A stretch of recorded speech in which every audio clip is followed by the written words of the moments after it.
Hello, everybody. Welcome to Mindfulness Live. This week, we're talking about pain and suffering. And the cliche is pain is inevitable, suffering is not. Well, as we've discussed, it's not that simple. Connecting pain and suffering. We've said that pain, you can't avoid it. It's a product of having a body. You've got nerve endings. Suffering, at least in theory, is avoidable because that suffering is the way that you mentally and emotionally compound the pain of life. But again, the line between the two is not exact. It's very porous. So we don't let go of it all. You can let go of some of it. It's sort of messy. And that's the thing about meditation. When you study, especially when you study Buddhism, the way that it's laid out, it's so organized and systematic, and you've got one list after another, and there's much talk of perfection and absolutes, and you get this impression of great, extraordinary clarity at the end of this road. But the end of the road, I believe, is not going to look very different from the beginning of the road. It's mushy, it's chaotic, it's life. What changes is our approach, our attitude towards it. So the first step to freeing yourself from suffering, you might not like this, is accepting pain. Because suffering, first and foremost, and the way we're talking about it now, is a resistance to pain. So you either accept it or you resist it. If you resist it, you suffer. If you accept it, I'm not going to say you don't suffer, but you will suffer less. And besides which, you're going to get a lot more insight, because accepting pain is work. You've got to sit there and be with it, and you accept it, and within a few seconds, you're rejecting it again. So you really have to be very alert, very present. Which, of course, is exactly what we're all training to do here, to become more present.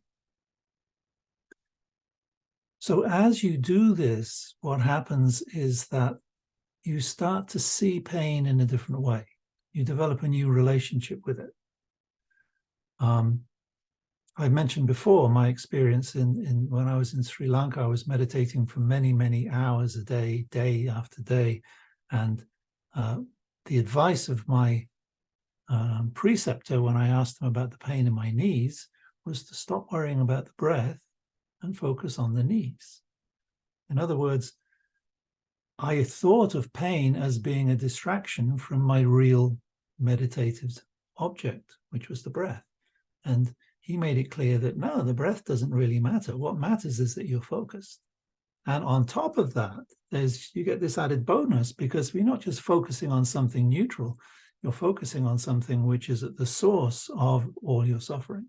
Well, maybe not all of it, but a huge deal of it. And that is pain itself. So when you change your relationship with pain, then no matter how successful or unsuccessful you are doing it, you start to see suffering in a very different way. And that's key to letting go of it. Again, like anything else, you've got to see yourself suffering. You've got to see yourself doing the suffering. And when you see that, when you see what you're doing to yourself, then you're in touch with that agency within yourself. Because if you're doing it, it means you can stop doing it, at least one bit at a time. So accepting pain, how do we do that? So let's take something very simple, the pain in my knees when I was sitting for so long, or the pain in your lower back, or in your neck. I'm pretty sure something hurts. You can't have this. You can't have a body without pain. I don't see how it's possible. And yeah, when we're young and we're bendy and we're all growing and vital, then we may not really know too much. Well, of course we know about pain. We come out screaming, don't we? We don't suffer so much because we haven't built all these constructs but we do understand pain, and we don't like it, and we resist it. And that's where the suffering begins. As we resist, we're developing those patterns. So, the pain in my knees, or the pain in your lower back, in your head, wherever it is. Okay, I have a much more recent example, actually, which is the pain in my head last week when I had an ear infection. It was tremendous. I thought my head was going to explode. And there's a part of me which is saying, Stephen, you're a meditator, examine it. Make friends with your pain. And the other side of me was saying, are you insane? What's wrong with you? I can't bear this. This is awful. I'll do anything to stop it. Give me medicine. Give me a hammer, anything. So that's not a bad thing. At least I'm having the dialogue, right? I'm talking to myself through it. I'm coming to see it and coming to see my reaction to it. I'm coming to see how I deal with it and how I don't deal with it. And it's in that space that we start to see where pain and suffering differ. Okay? Pain happens, suffering is generated, and a certain amount of it is inevitable, because as soon as you touch anything, the slightest touch, you touch the tabletop, and instantly your brain is involved. What's going on? I'm touching something. How does it feel? Well, it's tactile, it's hard. Is it smooth or is it rough? Is it dirty? Is it clean? And all of these determinations are going on at the speed of light, basically.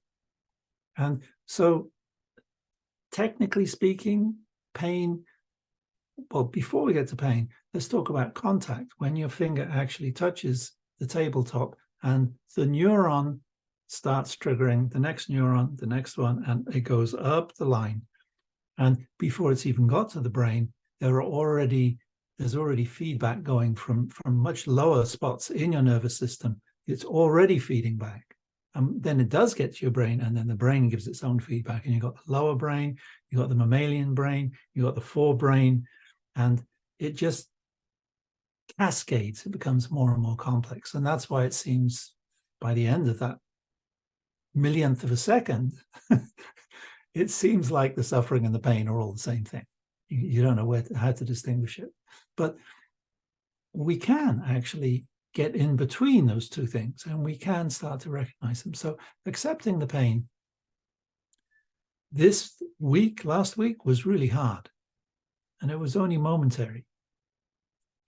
Back when I was in Sri Lanka, when I was in that meditation retreat, well, I was already in a very meditative state of mind. And in fact, that was the only reason I was there, to meditate. That was the entire reason I was in that place, was to meditate. So there was just as much resistance then as there was now, except that, first of all, this pain was voluntary in the sense that I didn't have to cross my legs. I could have spent the day doing walking meditation. Whereas when I had the earache and that massive headache, I didn't have any choice in that pain. I could only choose, theoretically, the way I responded to it. But I found it too overwhelming. Sometimes it is. So going back to that earlier one, I was able to meditate. I was in a position of choice. I could choose to remain with the pain, or I could straighten my legs and escape it. But I didn't want to escape. I wanted to understand. So I stayed with it, and I felt it, and it was painful, and it was awful, and I was leaning into it, and I was feeling it. And at a certain point, it wasn't something that I called pain anymore. It felt more like heat. There was an intensity of sensation in my knees. That's how I saw it. And in that moment, I realized, wow, you can change the way you see it. So the reactivity stopped. I didn't feel this desperate need to escape the pain anymore. It didn't last for long, but that was a feeling that I had. And the feeling of heat, it wasn't even too hot. It wasn't like burning heat. It was just like there's a lot going on in my knees, and there's a lot of neural activity, and it feels like heat, like warmth. And I was exploring it in this way, in this analytical way. I actually succeeded in taking that step back that we're always talking about, where you can see things without identifying with them. And that's how I was feeling about the pain. Not all the time, but when I got it right, when I in those moments of insight. And that's how insight is, you know. Again, going back to that example of Buddhism, where everything's clear and laid out, and they tell you the stages of the path, and when you get to this stage of the path, then this happens, and you leave behind all that crap. And it sounds, you know, you feel like, I've had insight finally, but you need more insight. You need insight all the time. You need to keep working at it. There is no mindfulness which is automatic. It's never automatic. Mindfulness requires your full attention. That's the nature of it. And your full attention has to be real. And what we find when we pay full attention is that things are always changing. So yes, I'm successful this moment. I don't feel pain, I feel heat. But the next moment, it's become pain again. But now, in the back of my mind, there's the knowledge that, yeah, but it's not that all the time. And it depends on how I look at it. That's your first step into separating pain and suffering. And again, it's messy, it's chaotic. But if you pursue that, if you take that path, then you'll get that insight. And you'll build on that insight. And you'll begin to relate to pain in a different way. And when you relate to pain in a different way, then of course suffering becomes a different thing.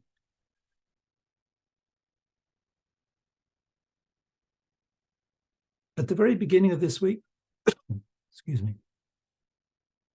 I said that this phrase is all over the internet.